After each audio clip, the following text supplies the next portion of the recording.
ముందు ముడిచినమ్మా పండుగేరు కదా అన్నట్టు మొగోళ్ళ ఆశలల్లా మన్ను పడ్డట్టే అయిపోయాయి కదా. ఈ ఫ్రీ బస్ చేయంగా మాకు కనీసం నిలబడే జాగ సూతుంటలే ఎట్లరో దేవుడా అని మొత్తుకురో లేదో సర్కార్ లేడీస్ స్పెషల్ లెక్క జెంట్స్ స్పెషల్ బస్సులు పెట్టిరు. కానీ అది 3 రోజుల మురిపమే అయిపోయాయి కదా. పాపమే అన్నలు మీ గోస పాగోళ్ళకు కూడా రావద్దు.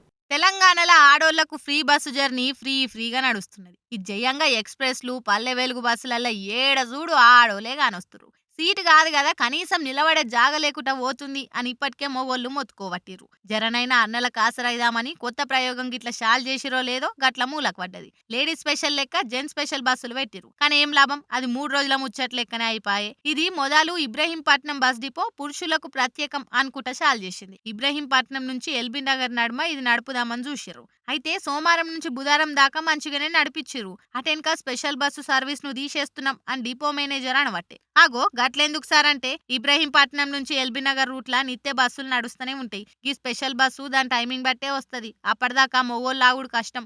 చూసి ఏదో ఒక బస్సు ఎక్కి వెళ్ళిపోతారు. మళ్ళీ గాదానికి ఎందుకు స్పెషల్ సర్వీసు అని మేనేజర్ అంటుండు. ఇక ఇప్పటికే జెన్ స్పెషల్ బస్సుల ఫోటోలు సోషల్ మీడియాలో గిరికలు కొట్టబట్టి ఇక ఈ ముచ్చటెరకయ్యే వరకల్లా ఇక మమ్మల్ని బతకనిస్తట్లేరు అని గరమైతుర్రా అన్నలు.